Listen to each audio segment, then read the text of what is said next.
particular image, no, this is not trying to represent water. So that blue is actually picking up on salt. So salt, all that was salt. But I mean, it used to be underwater, right? It's salt because it was underwater.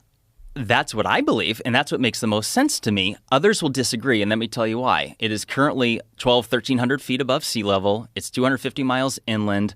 And so some people say this was never under the ocean, at least not for the last tens of millions of years, is what the scientists claim. I argue that since the salt is still there, and not only that, Jamie, if you go to the other images that show you more of the white, the one that you were previously on, the one to the middle to the left, right there. So those areas with the most white blemishes happen to be the areas that are the lowest in elevation, which to me tells me that salt water had settled there.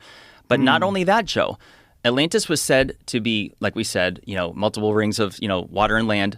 However, it was said to open to the sea to the south. And what you're looking at here, the south, so this is oriented north, south, east, and west. What do you see to the south?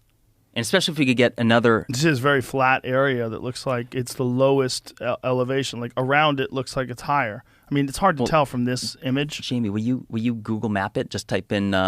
even if you went to Mauritania, so you could see this from space. Astronauts use it as a locator, and they weren't really familiar or aware of it until the Gemini missions in the early 1960s.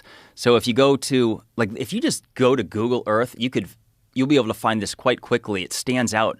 And it's why they call it the Eye of Africa or the Eye of the Sahara. All right, so just pan out a little bit, and it'll provide us with a much... Yeah, keep going. All that white is salt. In fact, I had a friend, Josh Sigurdsson, that went out there and tasted that off the ground. That's salt. Because a lot of people say, this was never under the ocean. And I'm like, all right, you see all that?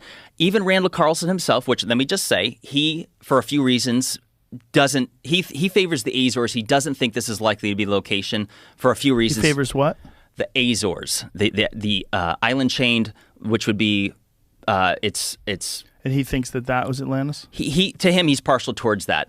But so he analyzed this site, and you see all those striations, how it looks like the ocean, so that's all water erosion, Joe. And if you scroll in, so remember when Randall was on your show and he showed you the Missoula floodplains and all those giant ripples from the huge current that it went through?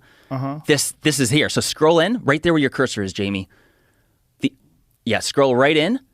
You're going to see those same water ripples. Keep going, because this what you're looking at here is panned out. This is many miles. Like, keep in mind, this structure is 30 miles across. That's crazy. That looks like the bottom of the ocean, like if you see where the water breaks on the sand. Yep. And I have wow, there's that's better crazy. pictures. And that, just to clarify, that white is